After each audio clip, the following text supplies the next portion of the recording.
Hi guys, welcome back to my channel. Hopefully आपकी पढ़ाई बहुत अच्छी चल रही होगी एंड और सीजीएल 25 के लिए ऑन अ सीरियस नोट आपने अपनी तैयारियां स्टार्ट कर दी होंगी। ठीक, चलिए, तो जो हम सीरीज बना रहे हैं जिसमें हम सारी की सारी जो सीजीएल में पोस्ट हैं उनके बारे में वन बाय वन बात कर रहे हैं, तो उसी सीरीज को कंटिन्यू करते हुए आज हम बात करेंगे about the complete job profile of inspector of income tax. ठीक है, इसमें सबसे पहले एज यूजुअल हम बात करेंगे सिलेक्शन प्रोसीजर की, उसके बाद हम बात करेंगे इसकी कंप्लीट जॉब प्रोफाइल की, उसके बाद हम बात करेंगे इसमें प्रमोशनल एस्पेक्ट्स की, और उसके बाद हम इसमें बात करेंगे सैलरीज और पर्क्स की, और एट लास्ट हम इसमें बात करेंगे ट्रांसफर्स की। ठीक है, and once everything is being discussed, उसके बाद हम बात करेंगे what are the possible pros and cons associated with the job.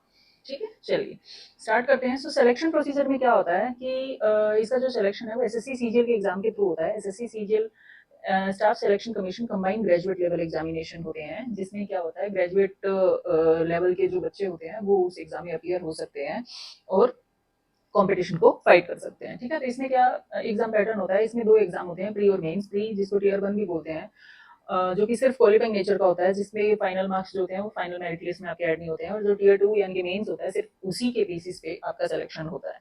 ठीक है, टीयर 1 और टीयर 2 में सब्जेक्ट सेम ही रहते हैं। टीयर 1 में आपके 4 सब्जेक्ट होते हैं, reasoning, English, maths and GK.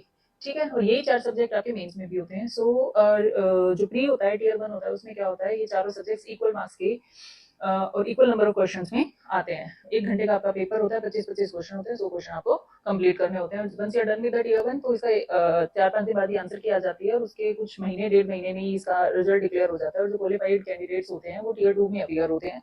Tier 2 में क्या होता है, 3 सेक्शंस होते हैं। सेक्शन 1 होता है जिसमें मैथ्स और रीजनिंग होता है, सेक्शन 2 होता है जिसमें इंग्लिश और जीके होता है, सेक्शन 3 होता है जिसमें कंप्यूटर बेस्ड नॉलेज आपकी चेक करी जाती है। ठीक है, अब टीयर 2 का क्या है, सेक्शनल कट ऑफ भी इसमें आपको क्वालिफाई करनी होती है और ओवरऑल कट ऑफ भी आपको इसमें क्वालिफाई करनी होती है। ठीक है, और इसमें जो फाइनल मार्क्स हैं वो सिर्फ सेक्शन 1 और सेक्शन 2 के जुड़ते हैं। सेक्शन 3 को सिर्फ आपको क्वालिफाई करना है, उसके जो मार्क्स आएंगे वो आपके फाइनल मेरिट लिस्ट का हिस्सा नहीं बनेंगे।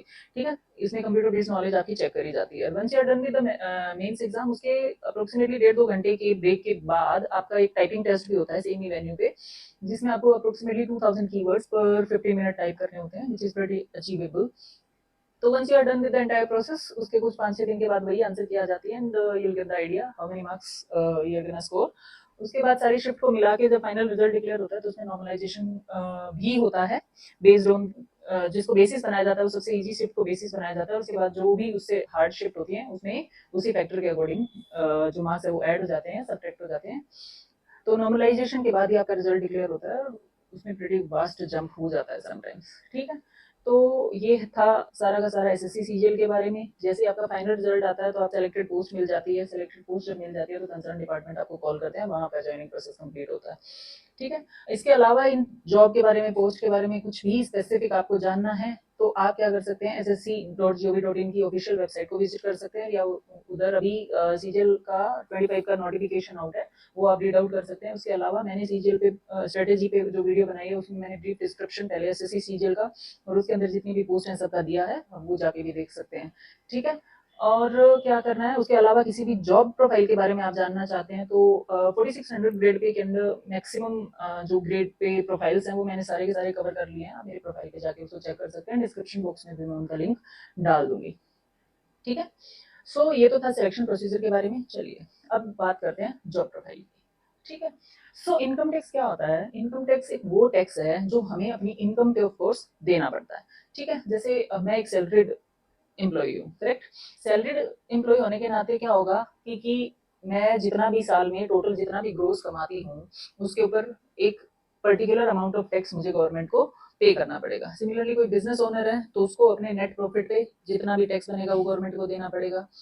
अगर कोई सिर्फ कैपिटल गेन्स मतलब शेयर्स में डील करता है, शॉर्ट टर्म लॉन्ग टर्म जो भी है, उनको भी अपनी इनकम पे टैक्स देना पड़ेगा। इन शॉर्ट, एग्रीकल्चर के अलावा जो बंदा जिस भी मीन्स के थ्रू इनकम अर्न कर रहा है उसको उस पे टैक्स देना होता है, और उसी को हम इनकम टैक्स बोलते हैं। ठीक है, तो अब इनकम टैक्स में बहुत ही ज्यादा ना जाते हुए मैं इनकम टैक्स इंस्पेक्टर के प्रोफाइल पे आती हूँ।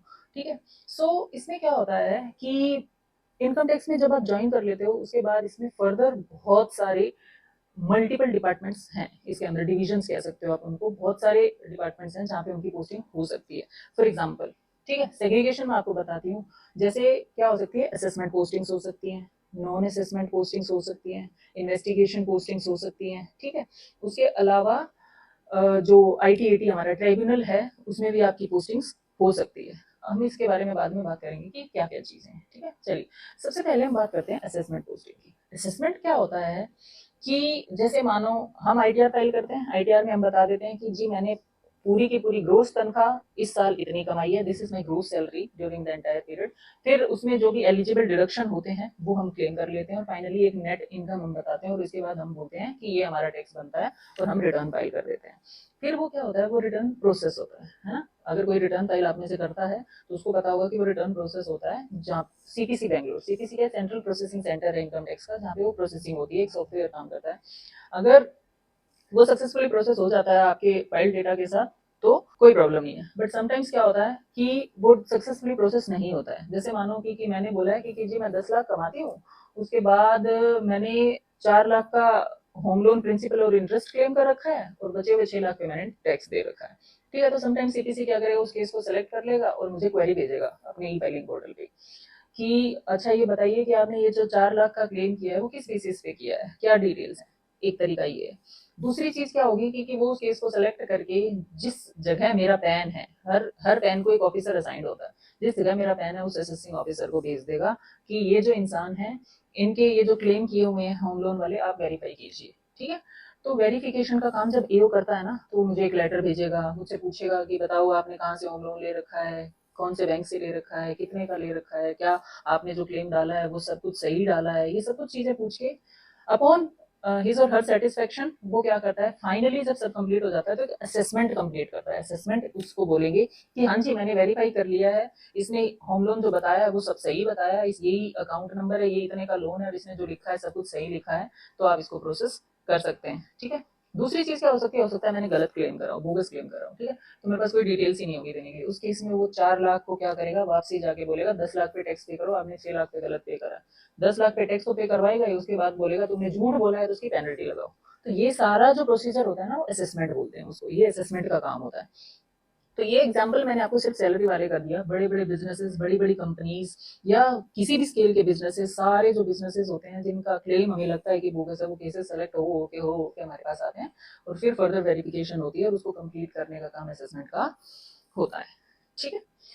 उसके अलावा भी बहुत कुछ है असेसमेंट में, ऐसा नहीं है कि समटाइम्स हम क्या करते हैं, रीओपन भी करते हैं कुछ केसेस को कि पीछे के आइडियाज को देखा, पीछे के आइडियाज को देखे हमें पता चला कि नहीं this might be A bogus claim, तो हम उसको रीओपन कर सकते हैं कि आपने इस साल में भी ये क्लेम करा हुआ है तो ये बताइए जरा ठीक है कि नहीं है। ऑब्वियसली उन सबकी एक क्राइटेरिया होता है रीओपनिंग का, सब चीजें होती हैं, बट प्रीटी मच काम यही होता है कि हम वेरीफाई करते हैं जो आपने लिख के दिया है वो हम एक्सेप्ट करेंगे कि नहीं करेंगे, उसी के बेस पे हम आपके टैक्स और पेनल्टी लगाते हैं और सब कुछ सही है तो एक्सेप्ट भी कर लेते हैं और नील ऑर्डर भी पास होता है, ठीक है। तो ये सारा कुछ काम होता है असेसमेंट में। अब नॉन असेसमेंट, नॉन असेसमेंट का मतलब क्या है कि इस डिपार्टमेंट में इन सब कामों के अलावा भी ऑडिट करने के लिए, अब सारे लोग ऑर्डर पास कर रहे हैं वो सही से कर रहे हैं तो इंटरनल ऑडिट भी जरूरी है। ऑडिट का काम क्या होता है कि जैसे फॉर एग्जांपल अगर मैं असेसिंग ऑफिसर हूँ तो मैंने एक ऑर्डर पास किया, ऑडिट वाले आके देखेंगे कि जो मैंने ऑर्डर पास किया है क्या वो ठीक किया है, उसमें कोई गलती तो नहीं कर दिया, कोई एडिशन मैंने छोड़ तो नहीं दिया। वो मुझसे पूछेंगे कि अरे ये जो 4 लाख का होम लोन था ये पूरा का पूरा गलत था, आपने तो सिर्फ बोला 2 ही लाख गलत था, हमने 4 क्यों नहीं बोला। तो ये सारा काम किसका होता है, ऑडिट का होता है, ठीक है। लेकिन अब क्या हो गया, फेसलेस हो गया। फेसलेस में क्या होता है कि केसेस कहीं के भी कहीं पे भी हो सकते हैं। फॉर एग्जांपल मैं चेन्नई में यहाँ पे अगर असेसिंग ऑफिसर की बात करूँ तो हो सकता है कि वो गुजरात के या उड़ीसा के या मध्य प्रदेश के या किसी भी और जगह के केसेस के साथ डील कर रहे हो। फेसलेस का मतलब ये है कि कहीं का भी केस कहीं आता है, हम सिर्फ ऑनलाइन जो भी मेल आईडी उस बंदे ने अपनी दी होती है हम उस पर जाके पूछते हैं कि क्या आप ये डॉक्यूमेंट दे दीजिए अपने 4 लाख का जो होम लोन क्लेम किया है आपने, और उसके बाद हम देखेंगे कि क्या आपके जो डॉक्यूमेंट है वो सारे सही है कि नहीं है, और सही है तो ठीक है, नहीं है तो वो एडिशन कर देता है और सीधा का सीधा असेसमेंट ऑर्डर मेरे पास आता है कि आप ये पेनल्टी और ये टैक्स पे कीजिए, ठीक है। तो फेसलेस का काम भी होता है। अब नॉन असेसमेंट में ऑडिट हो गया, ठीक है। ऑडिट होने के बाद दूसरा जो काम होता है वो क्या होता है कि टीडीएस सेक्शन होता है। टीडीएस में क्या होता है कि जैसे अब थ्रू आउट द ईयर क्या होता है, हमें थोड़ा टैक्स क्या होता है पे करते रहना पड़ता है गवर्नमेंट को, ठीक है। और दूसरी चीज क्या होती है कि जैसे फॉर एग्जांपल मानो कि मैंने किसी को कॉन्ट्रैक्ट दिया, ठीक है। कॉन्ट्रैक्ट दिया तो मैंने उसको बोला ये लो जी ये 10 लाख का कॉन्ट्रैक्ट है, आपको मेरे घर का रिनोवेशन करना है या ये सब चीजें करनी है, ठीक है। तो गवर्नमेंट क्या बोलती है कि ये जो 10 लाख का आपने इसको पेमेंट करा है ना रेनोवेशन के बाद, आप इस पे टीडीएस काटो। टीडीएस का मतलब है कि कॉन्ट्रैक्ट, जैसे फॉर एग्जांपल मैंने कॉन्ट्रैक्ट का एग्जांपल लिया, तो कॉन्ट्रैक्ट का मतलब है जितनी भी आप पेमेंट कर रहे हो ना, मानो किसी इंसान से मैंने करवाया है, एक ही बंदे से करवाया है, तो 1% उसका, यानी कि 10 लाख का 1% रुपया, यानी कि 10,000, 10,000 मेरे को टैक्स काटना है, ठीक है उसका, और बाकी बची हुई 9,90,000 पेमेंट उसको कर देनी है। वो 10,000 अब मैं टीडीएस रिटर्न फाइल करूंगी तो उसके पैन में अपने आप चली जाएगी। इसका सीधा सीधा मतलब ये होता है कि इससे गवर्नमेंट को पता चल गया कि हम दोनों के बीच में 10 लाख का एक ट्रांजेक्शन हुआ है, ठीक है। बस इसका इतना ही मोटिव होता है टीडीएस का, ये मोटिव रहता है कि आपको पता चले। तो ये होता है टीडीएस। ऐसे ही टीडीएस सारी पेमेंट्स पे करता है। मान लो किसी को इंटरेस्ट पेमेंट कर रहे हैं, जैसे बैंक है, बैंक को मैंने 1 करोड़ की एफडी करा दी, तो बैंक मुझे मान लो सालाना 7-8 लाख रुपए का इंटरेस्ट पे कर रहा है, तो वो उस पर भी टीडीएस काटेगा, जो भी रेट एप्लीकेबल होते हैं उस पर। वो टीडीएस जो है वो मुझे अपने, जब मैं रिटर्न फाइल करूंगी उसमें क्रेडिट उसका मिल जाएगा। लेकिन उससे क्या होगा कि गवर्नमेंट को पता चल गया कि ठीक है भाई मेरे पास 7-8 लाख का इंटरेस्ट आया है, तो वो मुझे मेरी इनकम में दिखाना पड़ेगा, ठीक। तो इस पर्टिकुलर सेक के लिए टीडीएस के प्रोविजन हैं। टीडीएस भी बहुत वास्ट है, बट ठीक है, मैंने थोड़ा सा आइडिया आपको दिया है कि टीडीएस में क्या कर सकते हैं, ठीक है। तो ऑडिट हो गया, टीडीएस हो गया। उसके अलावा क्या होती है, हेडक्वार्टर्स पोस्टिंग्स भी होती हैं, ठीक है। जैसे क्या होती है, इनकम टैक्स में हायरार्की रहती है, हायरार्की रहती है, तो असेसिंग ऑफिसर जो होते हैं वो मैक्सिमम एसी डीसी लेवल तक के होते हैं। आईटीओस बोर्ड को देखते हैं, और सर्कल्स होते हैं उनको एसी और डीसी देखते हैं। उनके ऊपर की जो भी अथॉरिटीज होती है ना सारी, JC, additionals, commissioners, principal commissioner, chief commissioners, इन सब के साथ क्या होते हैं, हेडक्वार्टर्स अटैच होते हैं। इन सब की जो पोस्टिंग्स होती हैं वो भी क्या होती हैं, नॉन असेसमेंट पोस्टिंग्स होती हैं। उसके अलावा बहुत सारे, जैसे जो भी किसी भी एक जोन के हेड ऑफिस में जो होते हैं, बहुत सारे और भी तरह की पोस्टिंग्स होती हैं। जैसे कि कोई इंफ्रास्ट्रक्चर को देखने वाला ऑफिसर भी होता है, कोई कोऑर्डिनेशन को देखने वाला ऑफिसर भी होता है, कोई एडमिनिस्ट्रेशन को देखने वाला भी ऑफिसर होता है ना। तो इन सब ऑफिसर्स के साथ आपकी जितनी भी पोस्टिंग होगी वो नॉन असेसमेंट में आ जाएंगी, जहाँ पे आप कोर इनकम टैक्स का काम ना करके सिर्फ स्मूथ फंक्शनिंग आप जो पूरी ऑफिस की है उसमें आप पार्टिसिपेट करते हो, ठीक है। तो ये है। तीसरी तरह जो होती है वो होती है इन्वेस्टिगेशन पोस्टिंग्स। इन्वेस्टिगेशन पोस्टिंग में क्या होता है, जो मेन इनकम टैक्स का काम होता है वहां होता है। उसमें क्या होता है, जैसे बड़े बड़े एसएससीज होते हैं ना, बड़े बड़े कंपनीज होते हैं, बड़े बड़े लोग होते हैं, वो क्या करते हैं, कंसीलमेंट ऑफ इनकम करते हैं, ठीक है। कंसीलमेंट ऑफ इनकम करते हैं, तो उसको वेरीफाई करने के लिए, उन लोगों को पकड़ने के लिए क्या होती हैं, रेड्स होती हैं इनकम टैक्स में, ठीक है। फॉर एग्जाम्पल कि कोई कोई कंपनी है, ठीक है, तो उसमें क्या होता है कि पहले पूरा का पूरा होमवर्क किया जाता है, ठीक है। इन्वेस्टिगेशन में जो भी पर्टिकुलर ऑफिसर और उसके साथ जो इंस्पेक्टर्स पोस्टेड हैं और जो भी लोग पोस्टेड हैं वो आपस में मिलके क्या करते हैं, उसके सारे के सारे 5-10 साल के सारे रिटर्न्स देखेंगे, सारे के सारे फाइनेंशियल्स देखेंगे सबसे पहले। तो उसमें जो इनकन्सिस्टेंसीज है ना, उनको वो पॉइंट आउट करके लिख लेंगे। उसके बाद वो उनके बेसिस पे वो देखेंगे कि बंदा किस तरह का बिजनेस करता है, क्या उसके बिजनेस प्रोफाइल के अकॉर्डिंग इसमें जो लिखा है वो सही है कि नहीं है। उसके अलावा उसकी कॉन्वर्सेशन अगर सुनने की जरूरत पड़ती है तो उसका अप्रूवल लेना पड़ता है। वो एक लंबा प्रोसीजर है, बट हाँ हम सुन सकते हैं अगर वो अप्रूवल हमारे पास होता है। तो फिर उससे हम देखते हैं कि क्या ये ऑफ द बुक्स भी किसी चीज में डील कर रहा है, कि कैश में डील कर रहा है कि नहीं कर रहा है, या और क्या काम कर रहा है जो ये बुक्स में नहीं लेके आ रहा है, या जो इनकम टैक्स को ऑफर नहीं कर रहा है। इन सब चीजों को सुनते हैं, उसके बेस पे, इन सारी इन्फॉर्मेशन के बेस पे, उसके सारे बिजनेस ऑफिस जहाँ पे भी होते हैं, प्रेमाइसेस जहाँ पे भी होते हैं, वहां जाके देखते हैं कि यहाँ पे कौन कौन कैसा कैसा काम कर रहा है, कैसे काम हो रहा है, क्या है क्या नहीं है। फिर फाइनली उसके इतने होमवर्क के बाद उसके वहां जाके रेड होती है, कहाँ कहाँ उसके बिजनेस ऑफिस हैं, कहाँ कहाँ उसकी फैक्ट्रीज हैं, कहाँ कहाँ वो बिजनेस ऑपरेट कर रहा है, हर जगह को मार्क किया जाता है, और उन सारी जगहों पे एक साथ रेड करी जाती है। और वहाँ पे जितने भी डॉक्यूमेंट्स होते हैं, जितनी भी चीजें होती हैं, हम सारी की सारी सीज कर सकते हैं, ठीक है। उसके जितने भी वैल्यूएबल्स हैं उन सबको हम सीज कर सकते हैं, और उनके पर्टिकुलर रिकॉर्ड्स हम मांग सकते हैं। कि फॉर एग्जाम्पल मानो किसी के पास 1 किलो सोना पड़ा हुआ है, तो हमने बोला लाइए जी बिल लाइए, 1 किलो सोना आपके पास है क्या, आपके पास इसके बिल्स हैं। फॉर एग्जाम्पल वो कह रहा है कि नहीं मेरे पास तो सिर्फ 200 ग्राम के ही बिल्स हैं, 800 ग्राम के तो नहीं है, तो हम सीज कर लेंगे। पर टाइमिंग सारा भी सीज हो जाता है समटाइम्स, और समटाइम्स वो जितना बिल प्रोड्यूस कर देता है उतना हम छोड़ भी देते हैं, depends on the situation and genuineness of the documents proved, ठीक है। उसके अलावा फिर उसके स्टेटमेंट लिए जाते हैं कि आपने ये इतना इतना ये क्या कर रखा है आपके घर में। मान लो कि 20 करोड़ कैश पड़ा हुआ है, इतना सारा कैश आपके घर में पड़ा हुआ है, आपके अकाउंट्स में तो कहीं नहीं लिखा हुआ कि आपके घर में 20 करोड़ का कैश पड़ा हुआ है, तो ये क्यों रखा, वो सारा का सारा सीज कर लेंगे। इस तरह की चीजें होती हैं। तो रेड में क्या करते हैं, रेड का बेसिकली पर्पज यही होता है कि ये जो बड़ी कंपनीज या बड़े एसएससीज होते हैं वो क्या छुपा रहे हैं, उस सबको गवर्नमेंट, उस सारी की सारी इनकम को गवर्नमेंट को डिस्क्लोज करवाने का काम हमारा होता है, ठीक है।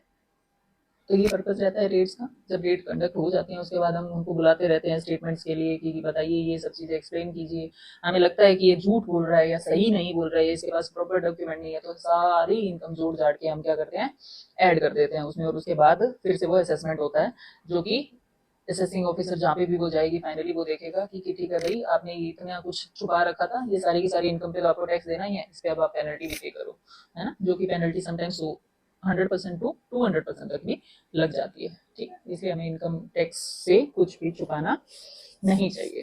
ठीक है, तो ये होती है इन्वेस्टिगेशन पोस्टिंग। तो मेजरली क्या होती है, ये 3 तरह की पोस्टिंग होती है। अब जो इंस्पेक्टर होता है ना, वो ही इन तीनों ही जगह मोस्ट वैल्यूएबल पार्ट होता है सिस्टम का। ठीक है, चाहे वो असेसमेंट पोस्टिंग हो, नॉन असेसमेंट या इन्वेस्टिगेशन पोस्टिंग हो। ठीक है, without inspectors officer can not do any kind of work in the department. ठीक है, तो जो इंस्पेक्टर होता है वो बड़ी ही कोर इनकम टैक्स अथॉरिटी होता है। ठीक है, तो बहुत ही क्रूशल रोल होता है इंस्पेक्टर्स का हर जगह जहाँ पे भी आप पोस्टेड होते हो। और उसके अलावा नॉन असेसमेंट में जैसे मैंने आपको बताया ना, आईटीएटी क्या होता है, इनकम टैक्स ट्राइब्यूनल है ये, उसमें अपेलेट ट्राइब्यूनल जिसको बोलेंगे। तो इसमें क्या होता है, जैसे मानो मैंने असेसमेंट ऑर्डर पास कर दिया, ठीक है, अब सामने जो बंदा है जिसका असेसमेंट ऑर्डर मैंने पास करा है वो कहता है जी गलत करा आपने, तो मुझे नहीं मंजूर ये चीज़, तो वो क्या कर सकता है, उसके अगेंस्ट अपील कर सकता है। तो पहली अपील अथॉरिटी तो सीआईटी अपील्स यानी कि कमिश्नर ऑफ इनकम टैक्स के अंदर भी कुछ कमिश्नर्स को ये अपील्स की अथॉरिटी दी जाती है, जहाँ पे जाके वो अपना केस प्रेजेंट कर सकता है कि जी मेरे साथ गलत हो गया। अगर वो अग्री कर जाता है तो वो सारा डिलीट कर देगा, अगर वो नहीं अग्री करता है तो बोलता है नहीं जो ऑफिसर ने करा है वो एकदम ठीक है, कोई दिक्कत नहीं है।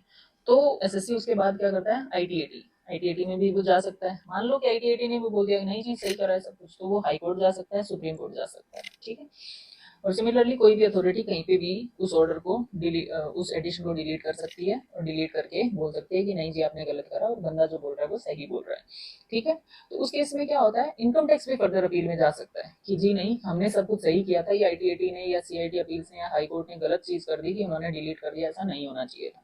फिर हमारे पास सबूत होने चाहिए कि जो हम बोल रहे हैं वो सही बोल रहे हैं, तो क्यों बोल रहे हैं, करेक्ट। तो ये है मोटा मोटा इनकम टैक्स का प्रोफाइल, जिसमें सारा का सारा जो मैंने बोला वो इनकम टैक्स इंस्पेक्टर ही करता है with the direction of his और हर ऑफिसर। ठीक है, फॉर एग्जांपल असेसमेंट में है तो असेसमेंट ऑर्डर के इंस्पेक्टर बनाएगा, नोटिस भी सारे इंस्पेक्टर भेजेगा। ऑब्वियसली जो नीचे और फर्दर स्टाफ पोस्टेड होता है उनकी हेल्प भी रहती है और डायरेक्शन ऑफिसर की रहती है, but major managing authority inspector भी होता है। ठीक है, नॉन असेसमेंट में है, टीडीएस में है, तो भी अगर कोई तरह के ऑर्डर बन रहे हैं तो वो बनाएगा, अगर वो जुडिशियल में पोस्टेड है तो किसी तरह के ऑर्डर बन रहे हैं तो ड्राफ्ट सारे वही रेडी करेगा, फाइनली अप्रूवल ऑफिसर का लगता है, बट काम जो होता है वो सारा का सारा इंस्पेक्टर का होता है। कंपाइलेशन का काम हो गया, रिपोर्टिंग का काम हो गया, सर्वे हो गए, सर्चेस हो गई, इनमें भी वहां जाके जितनी भी सर्च करने का काम होता है वो सारा का सारा इंस्पेक्टर और जितना भी लोअर स्टाफ है वही करते हैं। ठीक है, स्टेटमेंट रिकॉर्डिंग भी इंस्पेक्टर्स कर सकते हैं। तो ये सारा जितना भी वर्क प्रोफाइल होता है इसमें इंस्पेक्टर ही सबसे कोर अथॉरिटी है, बाकी सब तो सुपरवाइज करते हैं, उसका एग्जीक्यूशन का काम जो होता है वो इंस्पेक्टर का होता है। तो inspector is a really really crucial job in income tax. Okay, तो ये था इसका सारा वर्क प्रोफाइल।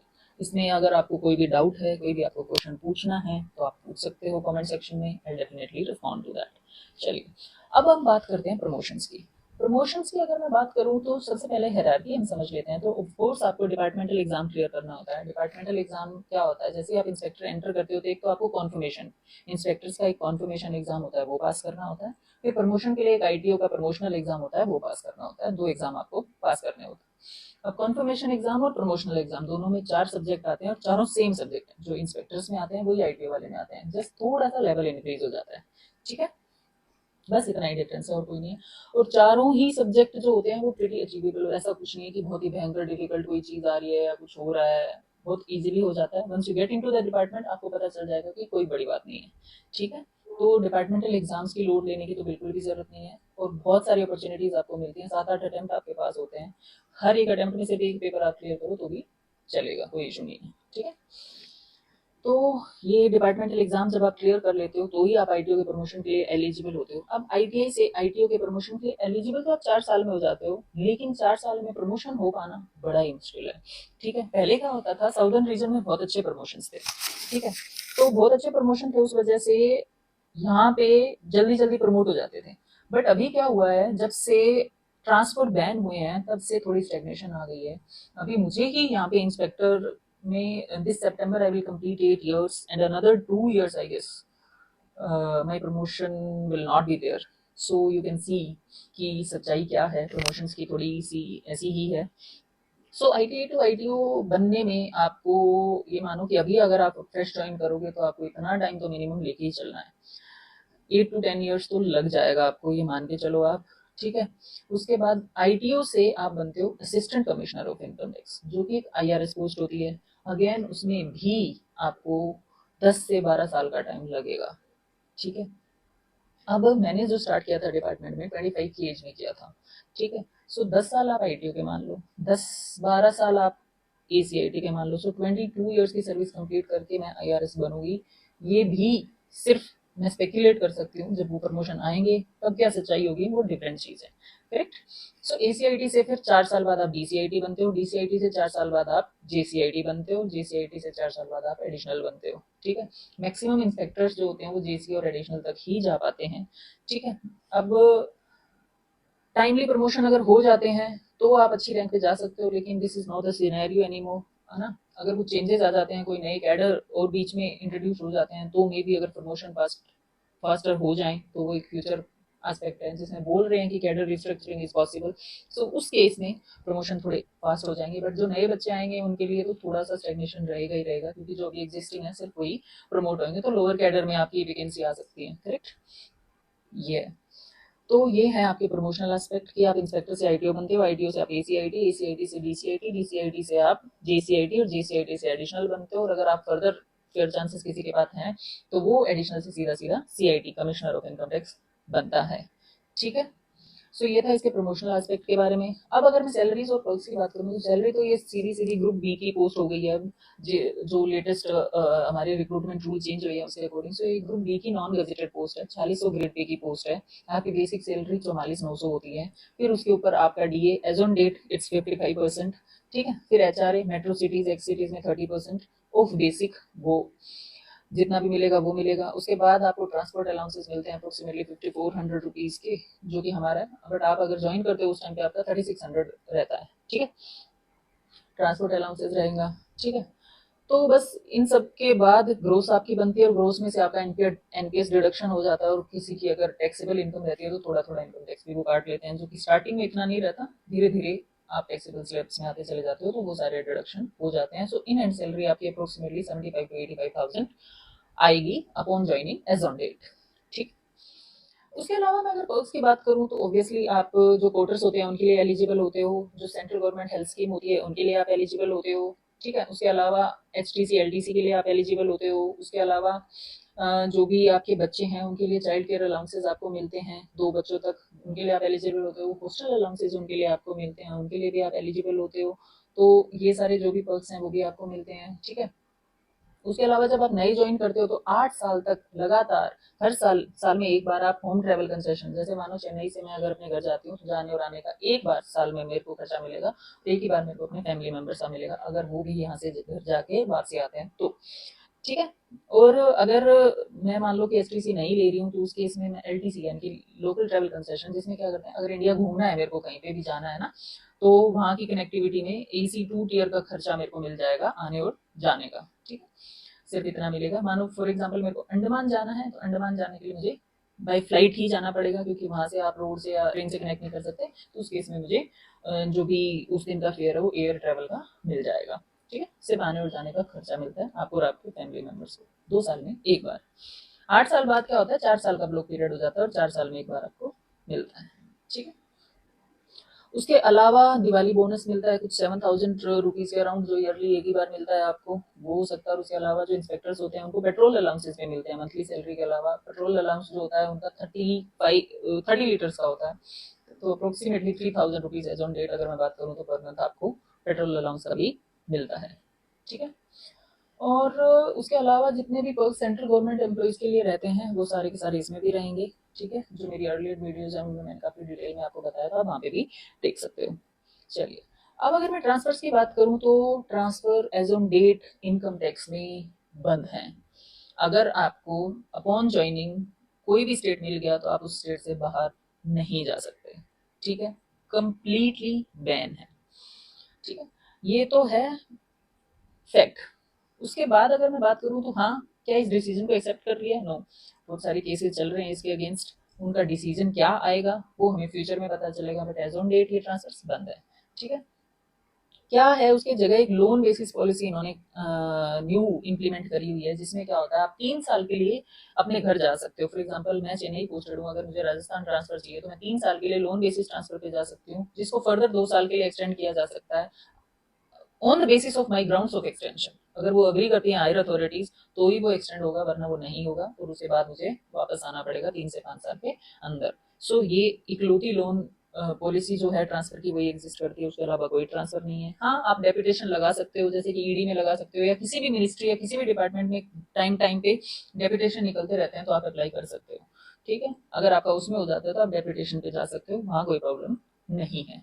ठीक है, बहुत सारे हमारे दोस्त हैं जो सीबीआई में चले गए हैं, ईडी में चले गए हैं या किसी और मिनिस्ट्री में चले गए हैं डेपुटेशन बेसिस पे। ठीक है, तो आफ्टर सर्टेन ईयर उनको भी वापसी आना पड़ेगा। डेपुटेशन 3 साल का तो 3 साल बाद वापसी आना है, 5 साल का तो 5 साल बाद वापसी आना है, डिपेंड करता है टेन्योर कितना है। 8 साल का तो 8 साल बाद वापसी आना है। तो लेकिन डेपुटेशन एक तरीका है जिसके थ्रू आप उस पर्टिकुलर स्टेट से बाहर जा सकते हो अगर आप विलिंग हो तो। ठीक है, उसके अलावा ट्रांसफर नहीं है। अब ये तो था सारा का सारा इनकम टैक्स के बारे में।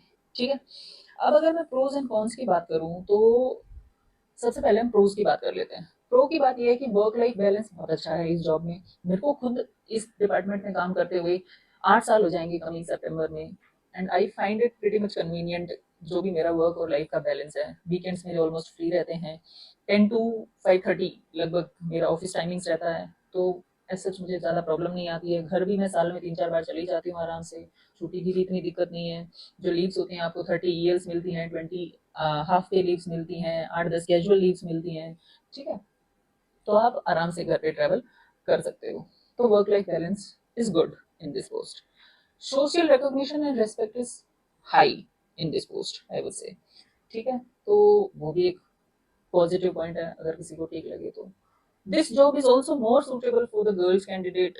ये मैं क्यों बोल रही हूँ, क्योंकि ऐसा नहीं है कि कोई जॉब कोई नहीं कर सकता। That's not what I am saying here. What I am saying here is कि जैसे क्या होता है, गर्ल्स की लाइफ कॉन्टिन्यूसली चेंज होती है, करेक्ट?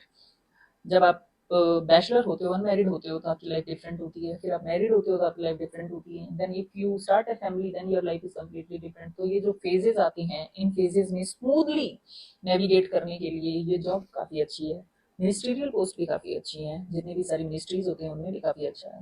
लेकिन अगर कोई ऐसा जॉब प्रोफाइल आपका है जिसमें आपकी जो वर्किंग आवर्स हैं वो फ्लेक्सिबल हैं, कितने भी टाइम आपको काम करना पड़ सकता है, उसके अलावा जो डेली बेसिस पे है उसमें भी बहुत ज़्यादा एक्सर्शन है, वीकेंड्स भी आपके फ्री नहीं है, इस तरह की जो पोस्ट होती हैं वो और ये अगर कंपेयर करें तो ये ज़्यादा बेटर है।